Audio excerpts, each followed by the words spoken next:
যতগুলি মসজিদ রয়েছে সমস্তই হলো আমার আল্লাহর ঘর।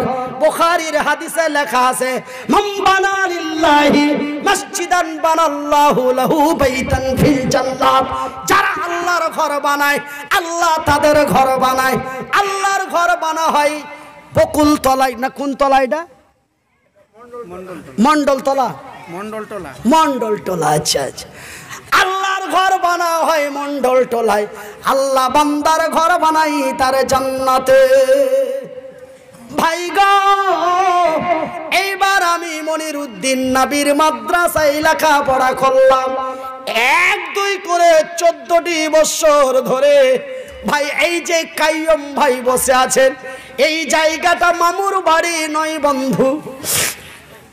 এই জায়গাটা ঘুষ দিয়ে পাইনি ভাই, এই জায়গাটা লক্ষ টাকা দিয়ে পাইনি ভাই, এই জায়গাটা পেতে কোনো নেতা মাথা লাগেনি গো ভাই।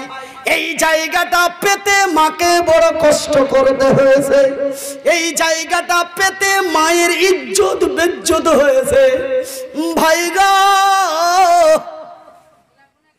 1-2 করে 11 বছর লেখাপড়া করতে পারি। আমার ভাইয়ের, আমার বন্ধুরা, আমার পর্দা নাসিন মায়েরা, এই মা ভাই গো 11 বছর বয়স হয়ে যায়, 10 বছর বয়স হয়ে যায়, মা বলে তোর জীবনটা কি হবে রে? তুই কি স্কুলে যেতে পারবি? তোর জীবনটা তো মনে হয় শেষ হয়ে যাচ্ছে। তোর ভবিষ্যতে আল্লাহ কি করেছে? মা যেন বড় সাহস করে আমাকে একটা স্কুলে ভর্তি করলো। বাড়ি থেকে 1 কিলোমিটার, প্রতিদিন যেতে আসতে বড় কষ্ট হয়। গ্রামের লোকেরা কে আহা করে, কে উহু করে, কেউ কাঁধে করে পৌঁছায়, কেউ আবার সাইকেলে পৌঁছায়। নানান কষ্ট করে 1টি বছর স্কুলে পড়লাম। মাকে বলি, মা আমি যেন আর স্কুলে পড়বো না। বলে কেন রে? আমি বলি যেতে আসতে বড় কষ্ট হয় নাকি? বলে হ্যাঁ। বলি মা আমি নবীর মাদ্রাসায় পড়বো। মা বলে বেটারে তোর হাত নাই, তোর পা নাই, তোকে কেমন করে তুই থাকবি? তোর প্যান্টকে খেচে দিবে, তোর জামাকে খেচে দিবে, তুই কেমন করে বদনাই পানি নিয়ে বাথরুমে যাবি? আমি বলি মা এটা স্কুল নয়, যে এটা স্কুল নয়, এটা কলেজ নয়, এটা হলো আমার নবীর আদর্শ প্রতিষ্ঠান। মাদ্রাসার তালবিল ইলমেরা, নবীর মাদ্রাসায় আল্লাহর দ্বীনের কথা শেখা হয়, আদর্শ বাণী শেখা হয়। কেন মা গো, বয়সটা 13 বছর হয়ে গেল, কোনো মৌলবীকে দাঁড়িয়ে পেচ্ছাব করতে দেখিনি। বয়সটা 12 বছর হয়ে গেল, কোন তালবিল ইলমকে দাঁড়িয়ে মুততে দেখিনি। কিন্তু হাজারো স্কুলের মাস্টারকে দাঁড়িয়ে মুততে দেখেছি, হাজারো অফিসারকে দাঁড়িয়ে মুততে দেখেছি, হাজারো ব্যারিস্টারকে দাঁড়িয়ে মুততে দেখেছি, হাজারো কলেজের ছেলেদের দাঁড়িয়ে মুততে দেখেছি। কেন? আমার নবীর মাদ্রাসায় আমার নবীর আদর্শ শিক্ষা দেওয়া হয়। মা গো, আমি মাদ্রাসায় পড়বো, মাদ্রাসার ছেলেরা আমার সেবা যত্ন করবে। মা আমার কথায় ভরসা করে আমাকে রাসূলের মাদ্রাসায় ভর্তি করে দিলেন। 1 বছর, 2 বছর, কয়েক বছর পড়ার পরে যেন খরচ বেড়ে গেল। ভাই গো, যেন বই কিনতে পয়সা অনেক লাগে, খাতা মোটা মোটা খাতা 2-4 দিনে শেষ হয়ে যায়। মাকে বলি মা টাকা দে। মা বলে আর কোথায় পাবো রে? ভাই গো, গরিবের ঘরে মাবুদ জন্ম দিয়েছিল, মনে হয় আর লেখাপড়া হবে না। আমার ওই যে পিছনে বসে আছে আব্দুল কাইয়ুম ভাই, তার গ্রামে আমাকে নিয়েছে, এলাকায় অসুর ফেতেরার ধান তুলে তুলে আমাকে দিয়েছিল। ভাই গো, এই জায়গাটা পেতে বড় কষ্ট হয়েছে। এই জায়গাটা পেতে মানুষের কাছে সাহায্য নিয়ে 1-2 করে 14টি বছর ধরে মা ভিক্ষা করে মানুষের ধারে ধারে 14টি বছর লেখাপড়া করিয়েছে। মা গো, শিক্ষা বড় মানুষের বড় নিয়ামত। এই শিক্ষা মানুষকে ভদ্রতা শেখায়, এই শিক্ষা মানুষকে মানবতা শেখায়, এই শিক্ষা অজানাকে জানিয়ে দেয়। কেন ফেরাউন হাত দিয়েছিল শিক্ষার উপরে, ফেরাউন হাত দিয়েছিল শিক্ষার উপরে। মানুষের কাছ থেকে যদি শিক্ষা নষ্ট করে দেওয়া যায় তবে মানুষকে যাহা বুঝাবে তারা তাহা বুঝে নেবে। ভাই গো, আমি মনিরউদ্দিন আপনাদের কাছে আর কথা না বাড়িয়ে এইবার আমি মনিরউদ্দিন বলতে চাই, আমার মায়েদের আলোচনা করব, কিন্তু বন্ধুরে আমার মা এবং আমি এবং আমার আব্দুল কাইয়ুম ভাই আমার জন্য, আমার লেখাপড়া করার জন্য 1-2 করে 14টি বছর মা আমার মানুষের কাছে সাহায্যের হাত বাড়িয়েছে। ভাই গো, আমি বেশি নয়, মাত্র 15টা মিনিট এই মাদ্রাসার জন্য একটু সাহায্যের হাত বাড়া, মাত্র 15 মিনিট। তারপরে আপনাদের আলোচনা চালু করে দেব। যেই আলোচনা আপনাদের শোনাবার জন্য একটা আয়াত পাঠ করেছিলাম, আর রিজালু কাওয়ামুনা আলান নিসা, ওই দিকে চলে যাব। তবে 15 মিনিট আমার মা আমার জন্য 15 বছর 14 বছর মানুষের কাছে সাহায্যের হাত বাড়িয়েছিল, আমি আপনাদের কাছে 15 মিনিট পড়াবো।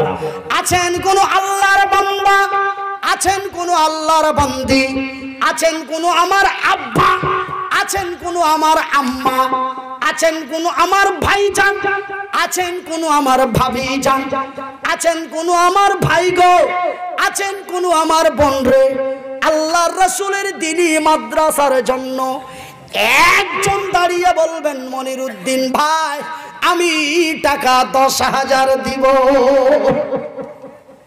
ভাই গো, আমি মনিরউদ্দিন আব্দুল কাইয়ুমকে জিজ্ঞাসা করেন এবং মালদা ডিস্ট্রিক্টের আরো অনেক ব্যক্তিদের জিজ্ঞাসা করবেন। হরিশ্চন্দ্রপুর যদি কেউ যান দেখে নিবেন, প্রপার হরিশ্চন্দ্রপুর থানার দক্ষিণে গড়গড়ি হাটের পিছনে এক বিশাল প্রতিষ্ঠান আছে, সেই প্রতিষ্ঠানের প্রতিষ্ঠাতা আমি মনিরউদ্দিন। সেই মাদ্রাসা আমি চালাই। আমরা না, আমি, আমরা তো বহু বছর, আমি টাকা কোথায় পাও? পাসি না। টাকা 3টা ভাগ হয়, একটা খরচে, একটা বিবি বাল বাচ্চা, একটা আমার মাদ্রাসা। এই যে আপনারা টাকা আমাকে দিবেন তো, 3টে ভাগ হবে। হরিশ্চন্দ্রপুর থেকে এখানে, এখান থেকে শিলিগুড়ি, এই যে খরচা 1 ভাগ, সাথে 2 জন আছে, একজন মোবাইল চালায়, একজন গাড়ি চালায়। আমার সাথে কোনোদিন কথা হয় না তো আপনাদের, ডেট কখন নিয়েছেন তাও জানি না, 4 দিন আগে শুনলাম, তারপরে যোগাযোগ করলাম যে এরকম এরকম ব্যাপার। মনে হয় কাইয়ুম ভাই একটু সমস্যা। ভাইজান, এই খরচ বাদ দিয়ে আর 2টো ভাগ, একটা আমার পরিবার, একটা আমার অনাথ আশ্রম। হরিশ্চন্দ্রপুর যদি কোনোদিন যান, থানার দক্ষিণে গড়গড়ি হাটের পিছনে, আর যদি বলেন এক্ষুনি দেখব, তবে আপনার এই মোবাইলটা বের করেন, আর এই মোবাইলটা বের করে 2টো M লেখেন, একটা H লেখেন, একটা A দেন, একটা T দেন, একটা V দেন, তারপরে ক্লিক করেন হোম। হোমের পাশে আসবে ভিডিও, ভিডিওতে মারেন, টোটাল ভিডিও চলে আসবে 200 থেকে 250 ভিডিও। তারপরে আপনি উপর দিকে চাঁটতে থাকেন, দেখবেন এতিমখানায় বক্তব্য চলছে, এতিমখানা দেখুন, আল্লাহর শুকরিয়া আদায় করুন, এরকম করে করে হেডলাইন দেওয়া আছে। মারবেন, আপনার মোবাইল ভিতরেই এতিমখানা ঢুকে আছে। আমার ভাইয়েরা, আমার আব্বাজানেরা, আপনা আমার ভাইয়েরা, আল্লাহ তার রাসূল বলেছেন হিংসা করা মহাপাপ, হিংসা করা কাবিরা গুনাহ, জেনা করা যত বড় গুনাহ, হিংসা করা তত বড় গুনাহ। হিংসা করো না, হিংসা করো না, হিংসা করা মহাপাপ। কিন্তু অন্য জায়গায় আমার রাসূল বলছেন হিংসা করো, হিংসা করিও না, অন্য জায়গায় বলা হয় হিংসা করো। এটা কেমন কথা? হিংসা করো না মহাপাপ, কাবিরা গুনাহ, ফের অন্য পাতাতে বলছে হিংসা করো। হিংসা করা উত্তম কাজ। তবে এর মধ্যে নিশ্চয় কারণ ঢুকে আছে নাকি? কি জানে ও কি দু কথা চার কথা বলছে, হারামের টাকা লিয়ে আসছে আর এসি গাড়িতে চড়ে আইস করে বেড়েছে। এই হিংসা করো না মহাপাপ। এই হিংসা করো। হাত নাই পা নাই, রাত্রি জেগে চিৎকার করে, জমি নাই জায়গা নাই, বিল্ডিং নাই, বাড়ি নাই, সম্পদ নাই, চাকরি নাই, সেই শরীরের উপর দিয়ে যদি একটা মাদ্রাসা বৎসরে 8 লাখ টাকা দিয়ে চালাতে পারে, আমি আব্দুল্লাহ তোর চাইতে কমারে নাকি? তোর চাইতে নরমাল নাকি? আমি কি ভিখারির বাচ্চা? তুই যদি বৎসরে 8 লাখ দিতে পারিস, আমি 10,000 দিতে পারি। এই হিংসা করো, এটা হিংসা করো। এই হিংসা করা মহান মূল্য।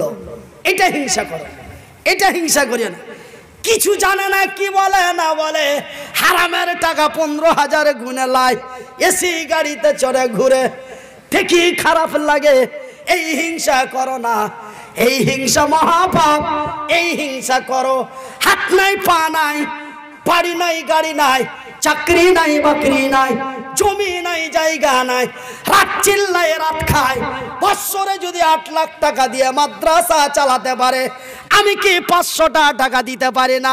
আমি কি এতই ছোট লোকের বাচ্চা? আমি কি এতই গরিবের বাচ্চা? এই হিংসা করো। রাসূল বলেছেন এই হিংসা করো। আমি কি এতই কমা? তোর হাত পা না থেকে তুই যদি নবীর মাদ্রাসায় এত টাকা দিতে পারিস, আমি গরিবের বাচ্চা রিক্সা চালিয়ে খাই, 100 টাকা কি দিতে পারি না? এই হিংসা করো। তোর হাত নাই পা নাই, তুই যদি টাইমে টাইমে নামাজ পড়তে পারিস, আমি কি তোর টাইমে মসজিদে যেতে পারি না? বেটা তোর আগেই মসজিদে যাব। এই হিংসা করো। এই দুইটা ব্যাপারে হিংসা করা জায়েজ বা করা যাবে, বাকি আর কোনো হিংসা চলবে না। এই দুইটা ব্যাপারে, দানের ব্যাপারে এবং ইবাদতের ব্যাপারে, দুইটা ব্যাপারে হিংসা করা যায়।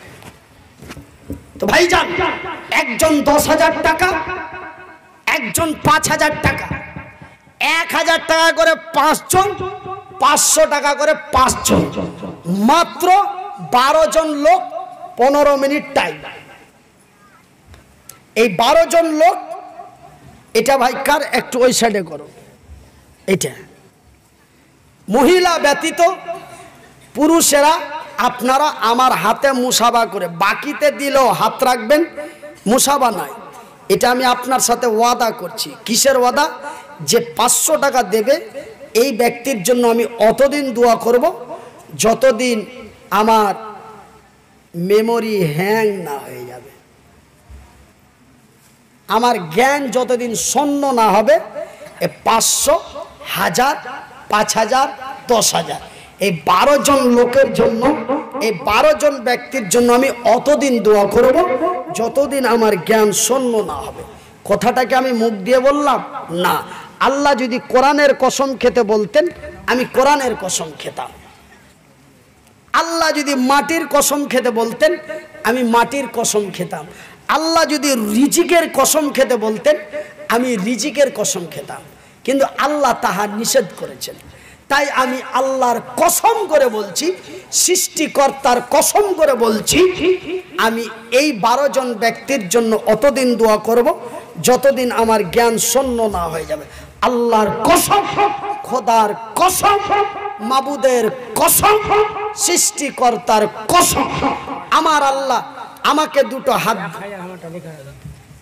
আল্লাহ আমাকে দুটো হাত দেয় নাই, আল্লাহ আমাকে দুটি পা দেয় নাই, কিন্তু আল্লাহ আমাকে দুটো চোখ দিয়েছে। আলহামদুলিল্লাহ বলবেন না জি ভাই?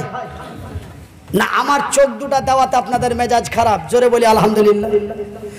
আল্লাহর দেওয়া চোখ দুটি দিয়ে নবীর হাদিসে দেখলাম, হাদিসটার নাম হলো সহিহ আল বুখারী। বুখারীর হাদিসে রাসূল বলছেন, আল্লাহ মুসাফিরের দোয়া কবুল করেন, আল্লাহ মাজলুমের দোয়া কবুল করেন, আল্লাহ মায়ের দোয়া কবুল করেন। তিনজন ব্যক্তির দোয়া আল্লাহর দরবারে গ্যারান্টি কবুল হয়। সহিহ আল বুখারী হাদিসটাকে যদি কেউ জাল বা জাইফ মনে করে, তার ইমানের খাতা থেকে নাম কেটে বেঈমানের খাতায় নাম উঠে যাবে, তার ইমান নষ্ট হয়ে যেতে পারে বা ইমান নষ্ট হয়ে যাবে। এই তিনজন ব্যক্তির দোয়া, এই তিন শ্রেণী ব্যক্তির দোয়া আল্লাহর দরবারে অবশ্যই কবুল হবে। রাসূল বললেন সহিহ আল বুখারী। সুবহানাল্লাহ, জোরে বলি নারে তাকবীর। তো ভাইজান 1000 টাকা করে 5 জন, 500 টাকা করে 5 জন, 5000 একজন, 10000 একজন, 15 মিনিটে 12 জন লোক। আপনারা অতি শীঘ্র তাড়াতাড়ি করে আসুন। এটা একটু ভাই ওই সাইডে রাখ। ইনশাআল্লাহুল আজিজ আমি মনিরউদ্দিন। আর যারা 500 টাকা থেকে নিচে দিবেন, আমার মায়েরা বোনেরা প্রত্যেকের কাছে বিনীত করে বলি, যারা আপনাদেরও বলি, যারা 500তে নিচে দিবেন, আমি আপনাদের কাছে আসছি, কিন্তু এই কোটাটা পূর্ণ হতে দেন, তারপরে আমি আপনাদের কাছে প্রয়োজন পড়লে আমি আপনাদের দ্বারে দ্বারে যাব। আমার মা আমাকে কোরআনের শিক্ষা দেওয়ার জন্য মানুষের দ্বারে গেছে। আমি আপনারা চলে যাবেন না, আপনাদের জন্য কিছু গুরুত্বপূর্ণ কথা আলোচনা করবেন। হ্যাঁ, তো ভাইজান, আমার মায়েরা, আমার বোনেরা, তো আমার মা যেমন আমার জন্য সাহায্যের হাত বাড়িয়েছিল, আমি এই